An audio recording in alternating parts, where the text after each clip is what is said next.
আমি যেন পৃথিবীর এক নৈশ প্রহরী। কবি মাহতাব উদ্দিন।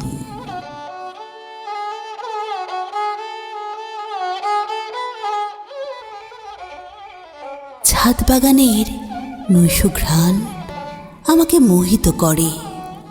রাত দ্বিপ্রহর, সুউচ্চ ভবনে নৈশ নীরবতা এক অপরূপ অনুভূতি। চারিদিক নিস্তব্ধতা, ক্ষীণ আলো জ্বলছে কিছু ঘরে ঘরে। মনে হয় পৃথিবীটা এক শান্তির ঘুমে ঘুমন্ত। আমার স্বভাবগত জেগে থাকায় আমাকে এমন ভাবুক করেছে। রাত জাগা পাখিরা আমাকে দেখে গেল। ওরা রাত আহারি। কত ভবন মালিক প্রহরী রেখেছে, রাতে চলমান কলকারখানাও পাহারা বেষ্টিত। অথচ এ নীরব পৃথিবীর পাহারাদার কে? নিশ্চয়ই সৃষ্টিকর্তা। এ কথা চিরসত্য। নচেত মধ্যরাতে যদি পৃথিবীর ঘুম ভেঙে যেত,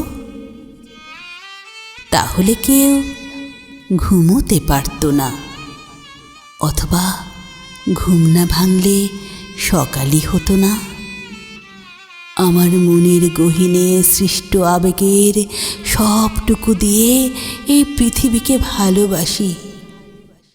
তাই এই পৃথিবীর রূপ, রং, আলো, আঁধার সকল বৈচিত্র্যই আমার অতুলনীয় প্রিয়।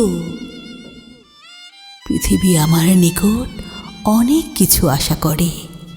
আমি ছোট্ট একটি জীব, ভালোবাসি বলেই তো তার চাওয়া, তা না হলে বলাই বাহুল্য। আমার মনের আবেগ দিয়ে ভালোবাসি বলেই মনে হয় আমি এই পৃথিবীর একমাত্র নৈশ প্রহরী।